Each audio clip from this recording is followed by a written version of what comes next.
Boa noite, amigos do Centro Espírita Ibirajara. Estamos mais uma noite reunidos para o estudo do Livro dos Espíritos. E hoje o tópico serão as perguntas 93 a 95, em que Kardec aborda as perguntas sobre o perispírito. Hoje é a última nossa reunião do ano. Passamos esse ano todo realizando essas reuniões virtuais todas as sextas-feiras, com um grande êxito. Tivemos uma continuidade desse tão importante livro, onde as casas espíritas se propõem a estudar a primeira obra de Kardec, a primeira obra do Pentateuco. Então, hoje, como último dia, eu vou fazer a leitura do livro Fonte Viva, da última mensagem, que é a mensagem 180, que é o Natal. Natal. Glória a Deus nas alturas, paz na terra, boa vontade para com os homens. Está em Lucas, capítulo 2, versículo 14. As legiões angélicas, juntos, a manjedoura, anunciando o grande renovador, não apresentaram qualquer palavra de violência. Glória a Deus no universo divino. Paz na terra, boa vontade para com os homens. O Pai Supremo, legando a nova era de segurança e tranquilidade no mundo, não declarava o embaixador celeste investido de poderes para ferir ou destruir.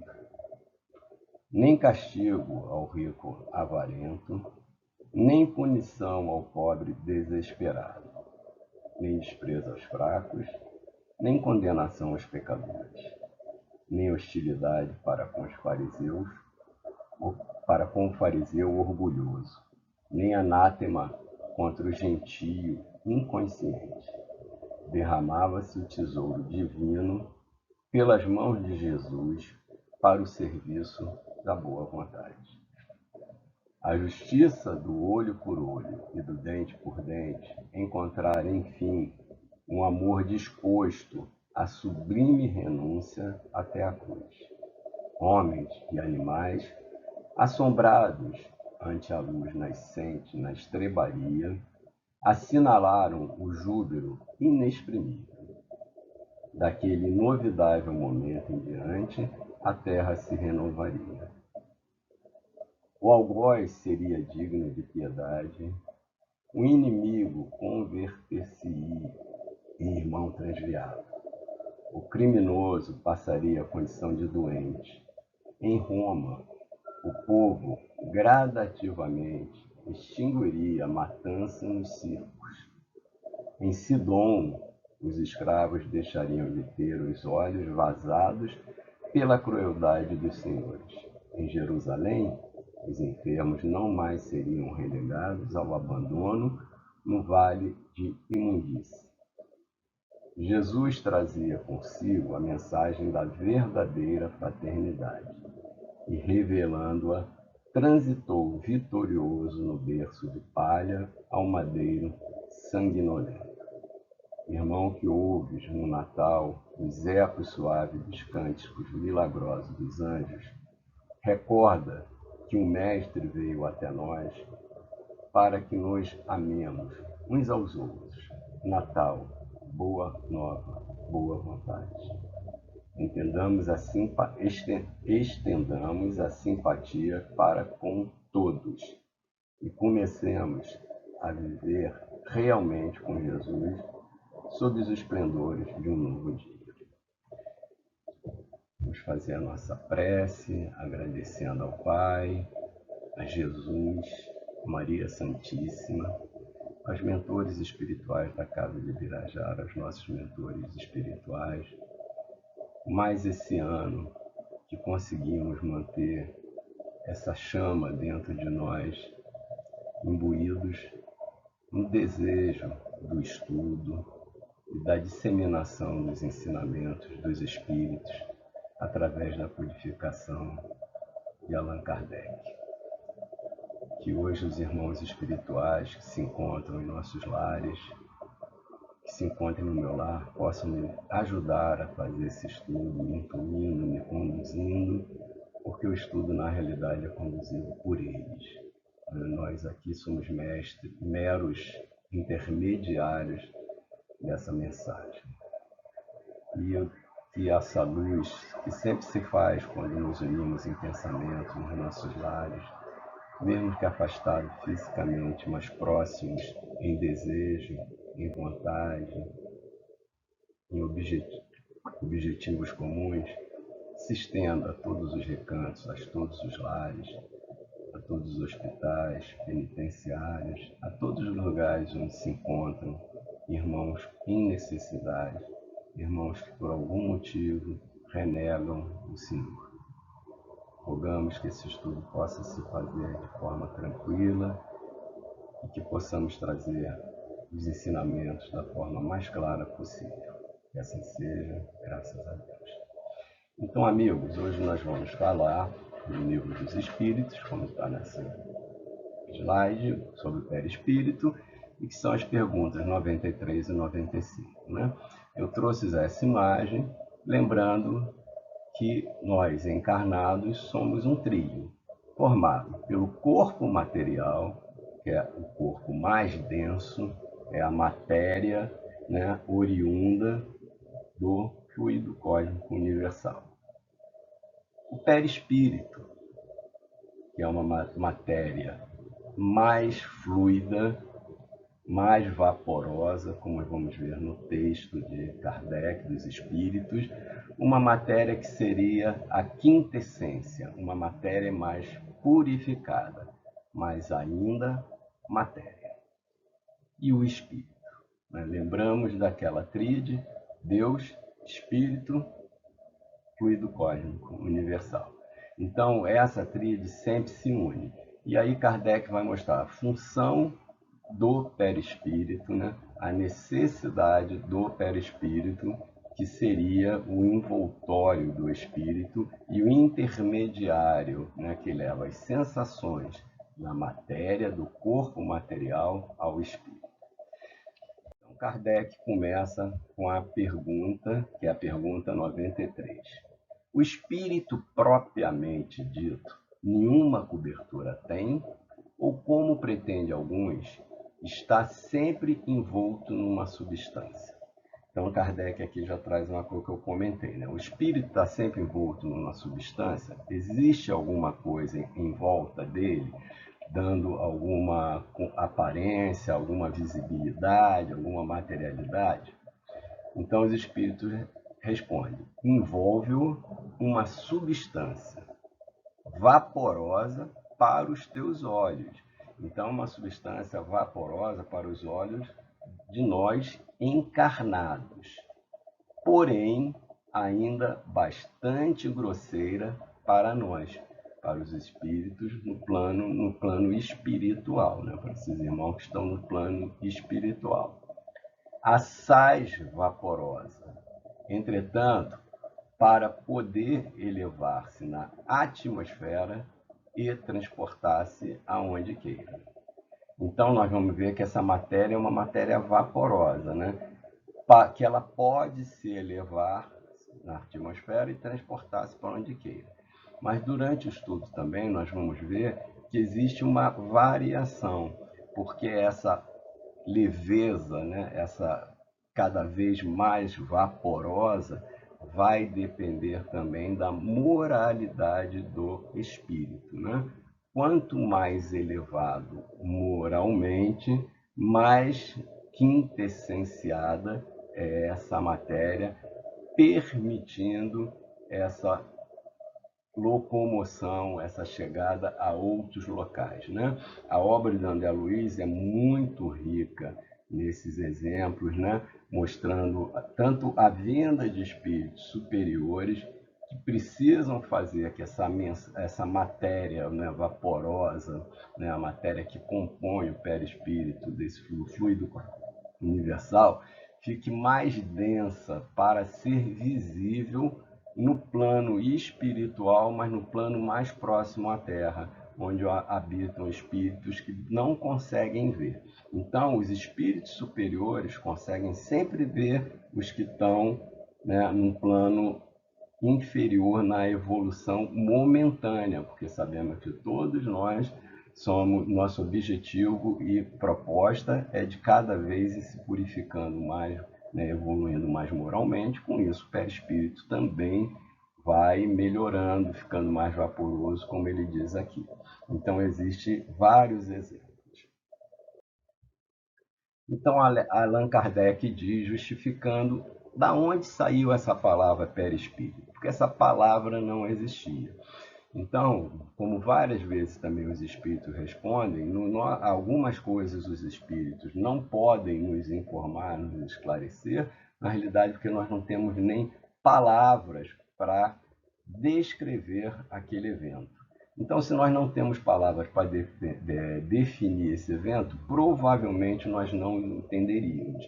Então, algumas informações do plano espiritual ainda são veladas para nós.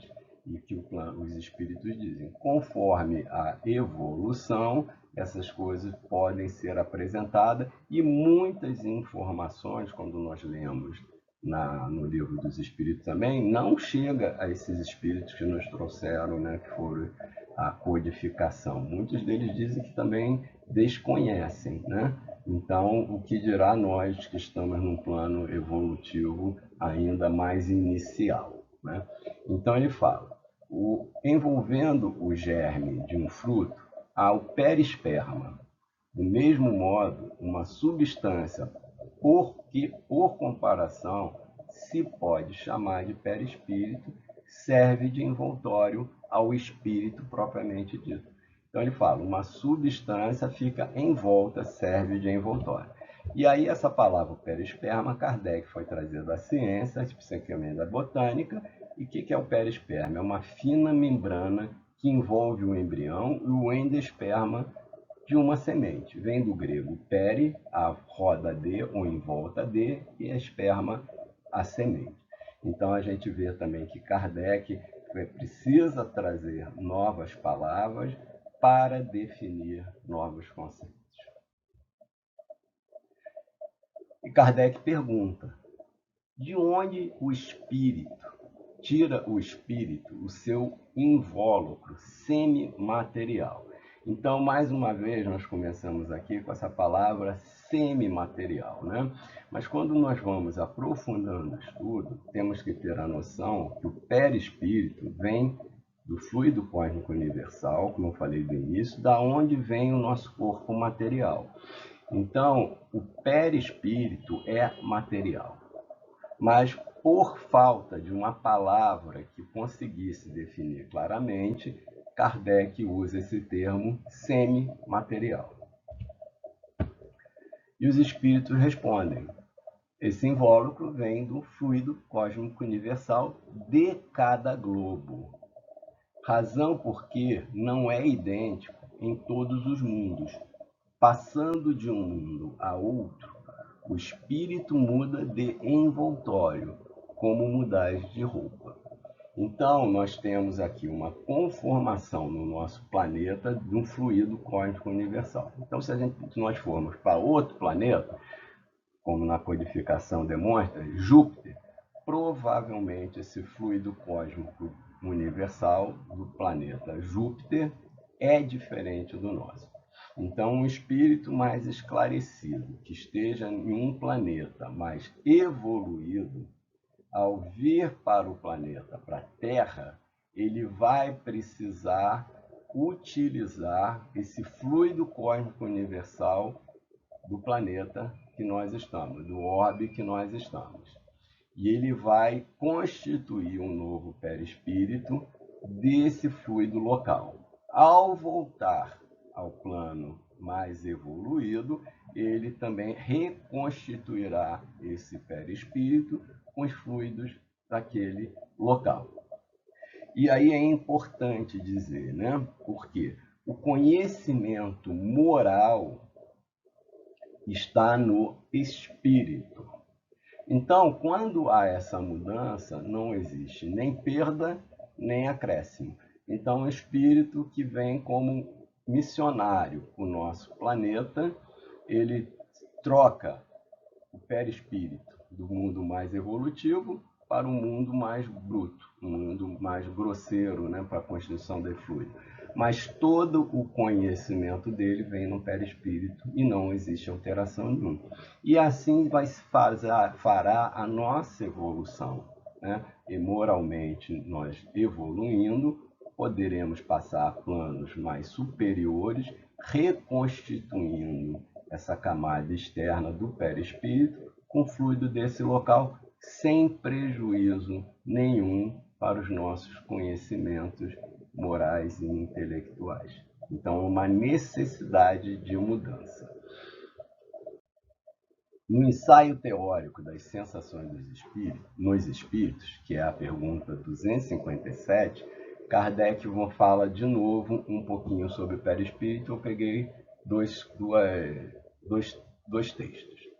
O espírito é o laço que a matéria do corpo prende o espírito, que tira do meio ambiente, do fluido universal. Então é necessário existir o espírito fornece, né, propicia essa interligação da matéria com o espírito. Participa ao mesmo tempo da eletricidade, do fluido magnético e até certo ponto da matéria inerte.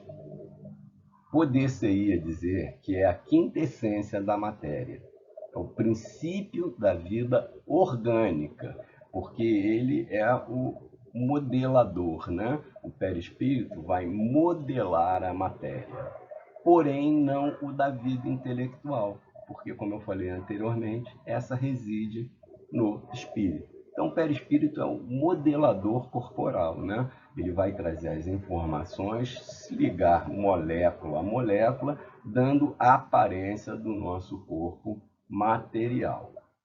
E que vai modificando, porque a cada encarnação nós nos apresentamos, né, de figura de alguma forma, né? E o perispírito também se apresenta no plano espiritual de uma forma determinada, né? Então, se um espírito, que nós vamos ver mais à frente, né, está no plano espiritual e vai aparecer, vamos dizer, por uma orientação num sonho para um de nós, ele vai ter a aparência que possamos reconhecê-lo.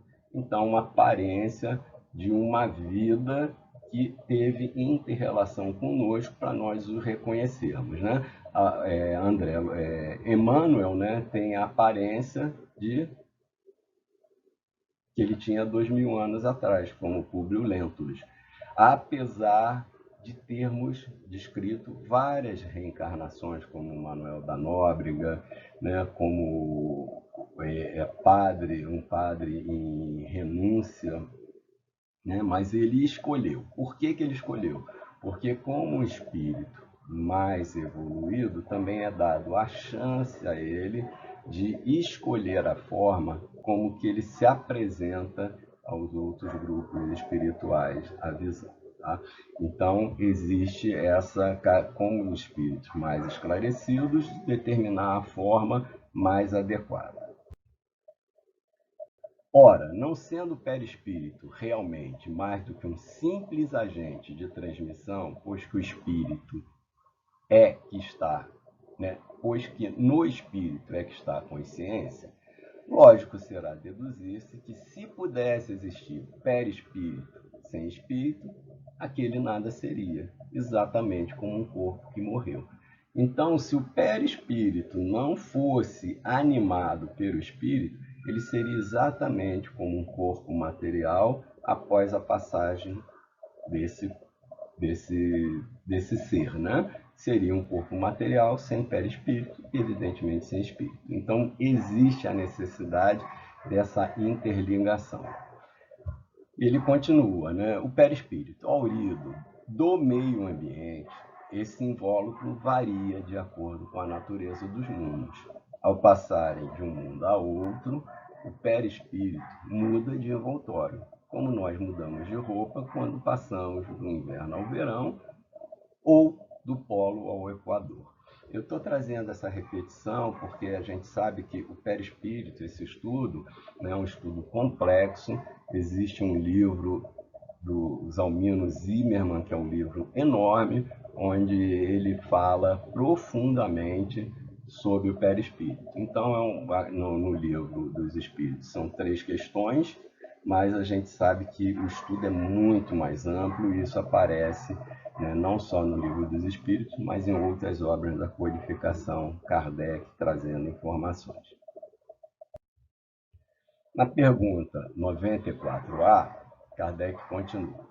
Assim, quando os espíritos que habitam mundos superiores vêm ao nosso meio, tomam um perispírito mais grosseiro? Então a gente já sabe essa resposta, né? É necessário que se revista da vossa matéria. Já o dissemos. Então, mais uma vez aqui os espíritos colocam que o perispírito é matéria. Eles precisam revestir-se da vossa matéria, da matéria do nosso plano que nós encontramos, do nosso ordem.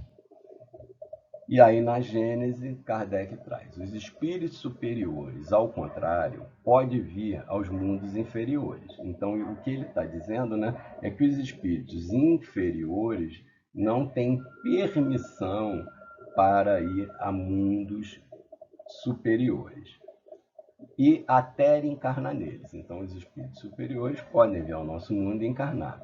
Tiram dos elementos constitutivos do mundo onde entram os materiais para a formação do envoltório fluídico ou carnal apropriado ao meio que se encontra.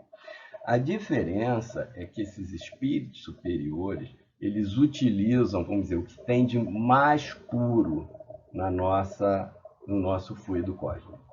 Eles agregam a matéria por proximidade, por vibração semelhante, agrega-se ali o que tem de mais puro no nosso fluido cósmico universal. Então, mesmo se constituindo na nossa matéria, vamos dizer, eles vão pegar a matéria mais vaporizada, mais quintesenciada, né, de acordo com a vibração que eles emitem, de acordo com a parte moral dele, com o desenvolvimento moral. Então, isso é importante, essa diferença. O invólucro semimaterial do espírito tem forma determinada e pode ser perecível, perceptível? Tem a forma que o espírito queira, e assim que este vos aparece algumas vezes, quer em sonho, quer no estado de vigília, que pode tomar forma visível e mesmo palpável.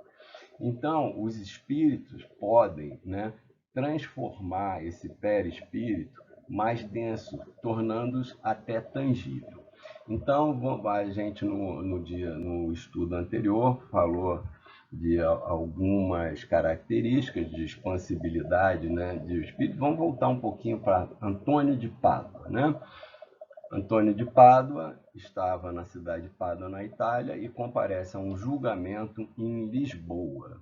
Né? Como a gente viu que a ubiquidade é uma expansão, quer dizer, o espírito não se divide para estar em 2 lugares, e é uma expansão desse perispírito, Antônio de Pádua, um espírito mais evoluído, esclarecido, tinha essa capacidade de expandir o perispírito à distância. E não só expandir, ele tornou visível. E é interessante que ele se torna visível a todos. Todos que estavam no ambiente o veem, vamos botar entre aspas, materializado. Não há descrição se ele está tangível, mas ele está materializado. Porém, nós sabemos que nos nossos grupos existem médios que têm a vidência. Então, esses espíritos estão numa forma mais, vamos dizer, densificada, que permite a visibilidade desses médiuns que têm essa característica, mas não todos.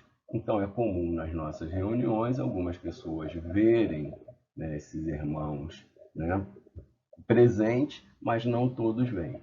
Porém, se um espírito mais evoluído desejar, ele vai ser visto por todos nós, né? E a descrição de que alguns espíritos se tornam tangíveis. Você se toca e tem a sensação que está tocando num corpo material, mas não é. É só uma densificação desse perispírito pela capacidade de evolutiva, intelectual e moral desse espírito. O corpo perispirítico e o corpo carnal têm, pois, origem no mesmo elemento primitivo. Ambos são matéria, ainda que em dois estados diferentes, como a água, né? Que tem todas aquelas características que nós já sabemos: sólida, líquido e gasosa e vaporosa. Então isso acontece também com o corpo perispirítico, de acordo relacionado à evolução moral do espírito. Então, na obra de André Luiz, no Sexo e Destino, tem um exemplo bastante interessante dessa conformação e no plano espiritual, né? Não vou dar um spoiler grande, mas André Luiz está numa tarefa orientada pelo irmão Félix. Eles comparecem numa noite numa determinada residência e vêm dois espíritos que estão obsidiando um encarnado. Eles entram nessa residência, ultrapassam a parede e participam lá, mas não ficam visíveis. Eles não são visíveis a esses irmãos presentes. Então, mostrando o quê? Que eles estão numa conformação mais quintessenciada, mais fluida. Então, eles veem o ambiente e, para a tarefa necessária, eles precisam voltar àquele ambiente. E o que acontece? André Luiz é orientado pelo irmão Félix a tornar o corpo perispírito mais denso para ser visível para aquele grupo de irmãos no plano espiritual que são menos esclarecidos. Então, André Luiz vai fazer essa tarefa e fica um tempão tentando fazer, né? Ele consegue, mas é com um esforço muito grande. Já o irmão Félix, que é um espírito evoluído, mas ainda do nosso plano, ele rapidamente se densifica.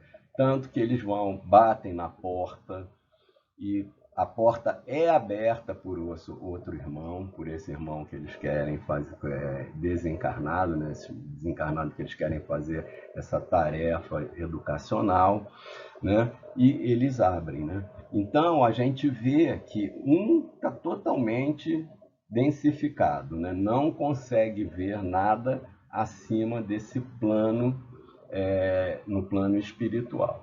Os dois mais evoluídos, André Luiz e irmão Félix, um pouco mais evoluídos, a gente vê que tem uma escala, conseguem estar ali sem ser visto e, para ser visto, precisa densificar. E a diferença? André Luiz precisa de um esforço muito grande. Irmão Félix, mais esclarecido, consegue rapidamente obter do fluido cósmico universal, manipular e densificar mais o perispírito. Então é importante nós lermos, né, as matérias, né, principalmente do Pentateuco, e ver as obras acessórias e fazer essa inter-relação desses ensinamentos, porque esses exemplos facilitam o nosso entendimento. Então, essa era a última pergunta. Estamos encerrando, como eu falei no início, esse último estudo do ano. A Casa de Birajara agradece a todos pelo esforço, a todos que vieram fazer o estudo, a todos os amigos que assistiram. Agradece principalmente a espiritualidade que nos concedeu essa chance pela evolução tecnológica de nos mantermos unidos, nos trazermos essa mensagem consoladora, orientada pelos irmãos do plano superior. Foi muito importante, é uma grande um grande esforço para todos nós, né, que estamos afastados, mas nós acreditamos, né, esperamos, né, que tenhamos um ano de 2022, pelo menos mais um pouco à frente, de muitos abraços, de aproximação presencial, né? Isso se fará naturalmente, de acordo com a possibilidade determinada por um plano mais alto. Então, eu desejo, e a Casa de Birajara, o Centro Espírita Birajara, deseja a todos um feliz Natal e um ano novo pleno de realizações. Então, um grande abraço para todos, até a próxima oportunidade.